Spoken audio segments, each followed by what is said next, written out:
देखिए, हमारे पास पुख्ता जानकारी है कि इंडियन स्टेट एपरेटस के बीच में से ही कुछ लोगों के ट्रिगर करने पे सेपरेटिस्ट ऑर्गेनाइजेशंस के कुछ फैक्शंस के साथ इंगेज करने की कोशिश की जा रही है।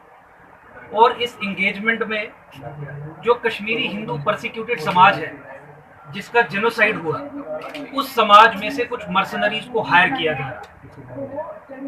देखिए, गवर्नमेंट ऑफ इंडिया को लेके, इंडियन स्टेट को लेके हमारा ये शुरू से ही मानना है कि 1947 के बाद से ही जम्मू कश्मीर को उन्होंने एक इस्लामिस्ट स्टेट की तरह डेवलप किया, उसे क्रिस्टलाइज किया, उसे और ज़्यादा कंसोलिडेट किया।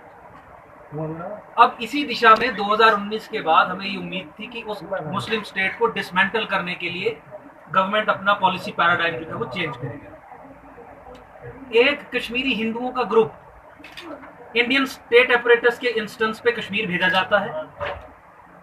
हुर्रियत कॉन्फ्रेंस की एक फैक्शन के साथ उसकी मुलाकात करवाई जाती है और वो उनके सामने ये कहते हैं कि आप जिस तरीके से हमें रखना चाहते हैं आप बताइए, हम आपके पास आके यहाँ पे रहने को तैयार हैं। यानी इंडियन स्टेट का एक माइंड जो है वो पब्लिक में देते हैं कि आप जाके कश्मीर में कश्मीरी सेपरेटिस्ट, अलगाववादी, फंडामेंटलिस्ट आइडियोलॉजी को प्रिस्क्राइब कर रही जो संगठन है उनसे इंगेज करिए, उनको खुश करिए और उन्हें बताइए कि हमने आपकी बहुत बेइज्जती कर दी पूरे समाज में, पूरे देश में, पूरी दुनिया में, ये कह के कि आप लोगों ने हमें मारा और इस्लामिक फंडामेंटलिस्ट्स ने हमें वहां से हमारा जेनोसाइड करके मारा। हम ये कहेंगे कि यह सब झूठ है, आप हमसे एंगेजमेंट कर लीजिए, जिस तरीके से आप कहेंगे अपने साथ रहने के लिए हम रहने को तैयार हैं और ये एंगेजमेंट का प्रोसेस जो है वो आगे बढ़ेगा। अब गवर्नमेंट ऑफ इंडिया अगर अपने प्रॉक्सीज के जरिए कश्मीरी सेपरेटिस्ट ऑर्गेनाइजेशंस के साथ इस तरीके की एंगेजमेंट कर रही है तो वो जम्मू और पूरे देश के लिए बहुत सुसाइडल है।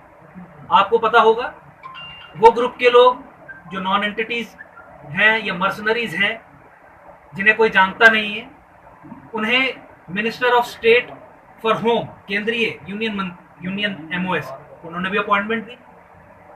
उनके साथ दिनेश्वर शर्मा की भी मुलाकात हुई जो स्पेशल इंटरलोक्यूटर यहाँ पे प्रोवाइड किए गए थे, अपॉइंट किए गए थे। उनके साथ अविनाश राय खन्ना भी मुलाकात करते हैं।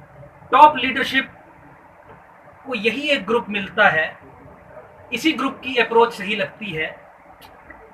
कश्मीरी हिंदुओं के जेनोसाइड को रिवर्स अगर करना है तो उस परिप्रेक्ष्य में जो भी ये सोच अपनी रखते हैं उस दिशा में। तो आज हम भारत सरकार से ये 5 प्रश्न पूछना चाहते हैं। पहला,